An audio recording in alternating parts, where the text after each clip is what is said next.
ازيكم يا كل البنات ويا كل الستات، يا رب تكونوا في احسن صحه واحسن حال. معاكم رشا من قناه عادل الستات. يا ريت اللي اول مره بيشوف قناتي ما ينسانيش في الاشتراك او السبسكرايب وفعل الجرس عشان يوصلوا كل جديد، والمشترك معايا بالفعل يا ريت ما ينسانيش في لايك وكومنت حلو زي النهارده. اول يوم رمضان، ربنا يعيده علينا وعليكم بالخير.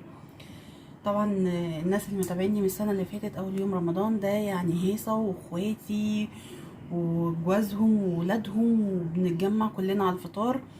وانتوا عارفين انا واخويا بس اللي عايشين لوحدنا، ابويا الله يرحمه. ف كانوا اخواتي بيملوا علينا الدنيا اول يوم رمضان، طبعا لظروف خارجه عن ارادتنا وكورونا والحوارات دي.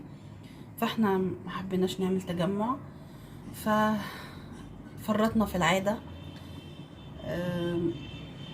يعني بمزيد من الاسف والاسى بقول الكلام ده، انا ما كنتش حابه، مش فاهمه، مش عارفه ازاي هيبقى اول يوم رمضان من غير ما يكونوا هما موجودين.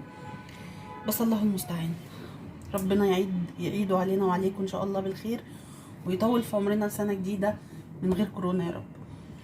هبتدي اعمل معاكم بقى الاكل بتاع اول يوم انا واخويا. خليكم معايا.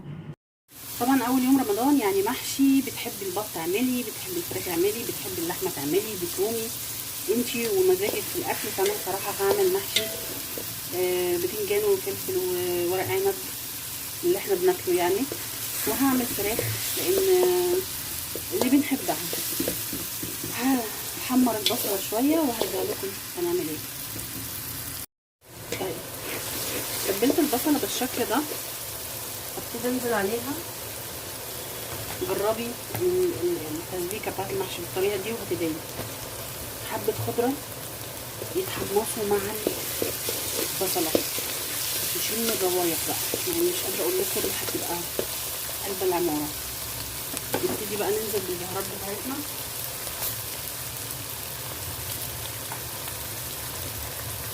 فلفل اسمر، كزبره، طبعا شطه ممكن تستغني عنها، كمون، مفيش محشي من غير كمون، بهارات مشكله،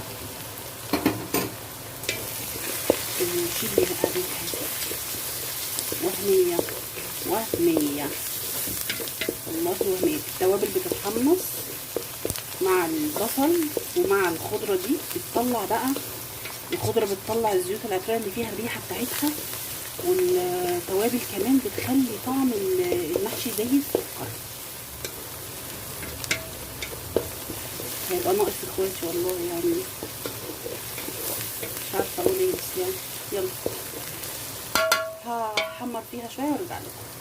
ورجعت لكم تاني بالشكل ده. انا شايفه ان ايه كده كفايه. البصل بتاع المحشي مستحب ان هو ما يكونش محمر قوي عشان ما يمررش. ننزل بقى بالطماطم. الطماطم متسبكه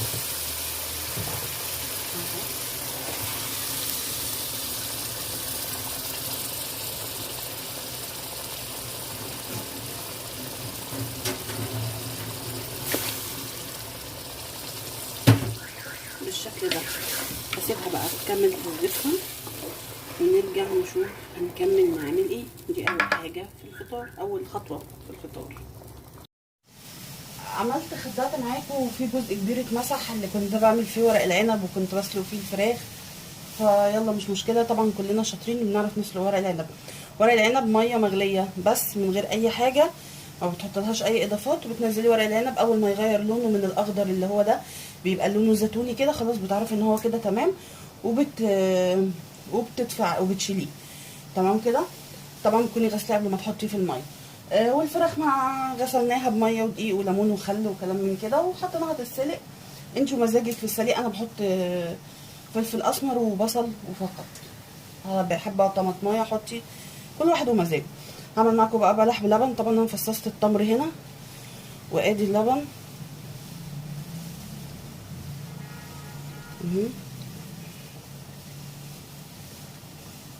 ونرجع بقى نشوف هنكمل نعمل ايه.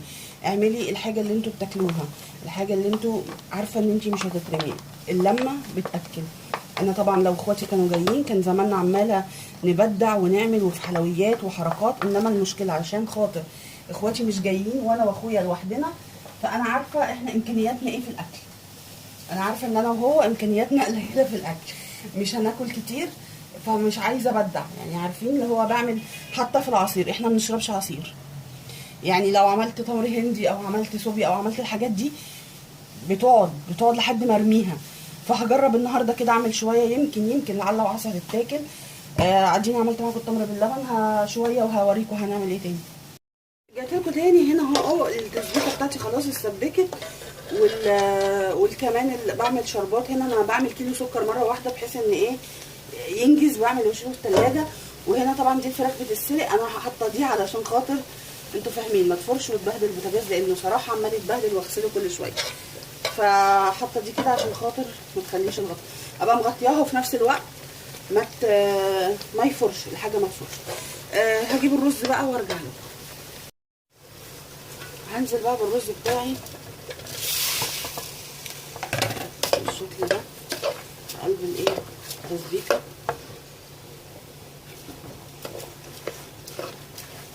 النهارده الجو فظيع، ربنا يرحمنا ويرفع عننا الوباء يا رب.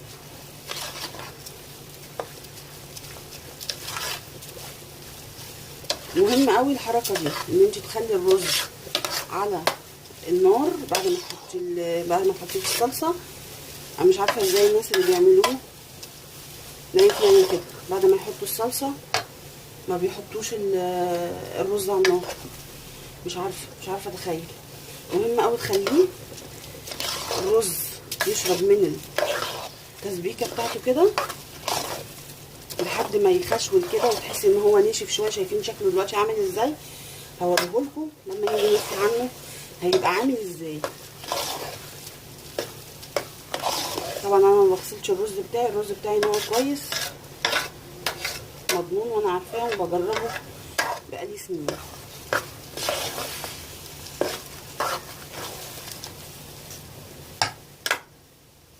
هديله شويه تقليب وهرجع لكم لما اكون عايزه اطفي عليه عشان تشوفوا شكله تاني. بصوا ده شكل الرز انا عايزاه. شايفين خشول ازاي؟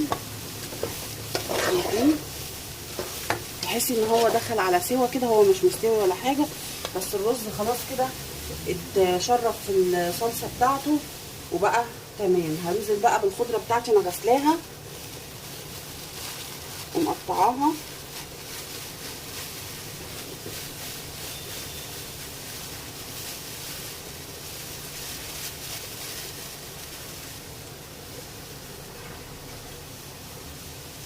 بالشكل ده. نروح بقى نحشي، نروح نحشي وارجع لكم. رجعت لكم تاني بقى. ما كانش قدامي حل غير اني افرش واقعد بقى في الارض، لان خلاص استنزفت النهارده. وهنبتدي نحشي اهو. شايفين الرز بتاعي؟ شايفين قوامه؟ شايفين شارب السمن، يعني سمنته باينه عليه وشارب الصلصه. والله يا جماعه جربوا ان انتوا تحطوا الرز بعد ما تعملوا التسبيكه، مش ما تدفع اللي تحطوا الرز زي ما انا عملت كده، هيعجبكم جدا. هكمل انا بقى حشو وارجع لكم نشوف هنعمل ايه تاني. انا رجعت لكم تاني بعد ما كنت خلصت حشي خلاص البتنجان والفلفل. انا دايما بحب اعمل احشي في الحله اللي انا كنت مسبكه فيها. مش هقولك توفير للحلل، بس هقولك عادة الحلة اللي انتي مسبكة فيها بيبقى فيها الإدام وفيها الشمخة بتاعت الحاجة، فبحب لما احط الشوربة عليها تخلي المحشي لونه أحمر ومنها فيها، من غير ما احط صلصة ومن غير ما احط الكلام ده. فأنا خلصت هنا الحشي بتاع الفلفل والورق والبتنجان. نحشي بقى ورق العنب، وأنا هحشي ورق عنب على قدي. رجعت لكم تاني والله وصورت بس اتمسح. بصوا اهو. حطيت في القعر ورق الهالك بتاع ورق العنب. بصوا قلت لكم في طريقه كده اهو، في طريقه انا بحشي كده الرز كده بالطول، وبقفل عليه كده وبلم عليه كده وبشتغل كده اهو. اتلمت الورقة وبقى صباع محترم. في ناس تانية بتشتغل بطريقة تانية، هوريكوا ازاي، بس الصغير ده هيقلني في التصوير. في ناس تانية بتشتغل كده.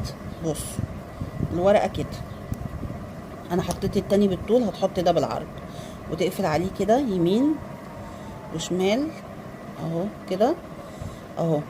الورقة اهي حطيت بالعرض يمين وشمال وتقوم لم اهو. ودي كمان طريقة كويسة. انتي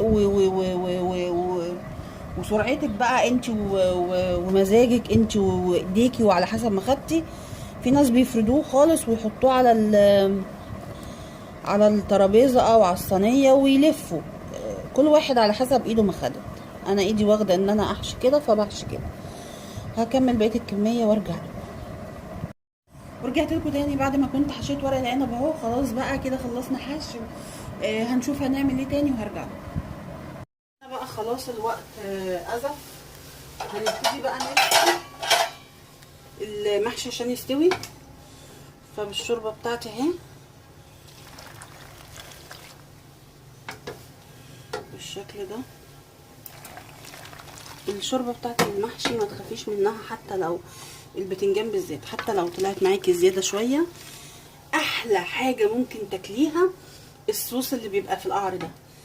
حبه رز واقعين على حبه شوربه باقيين، بيبقوا مش قادره اقول لكم حقيقين وحلوين حلاوه. انا كده اهو سقيته، بس مش طبعا ما تغطيش البتنجان للاخر، هو نص بس، وهو لما يغلي هيسوي كل حاجه.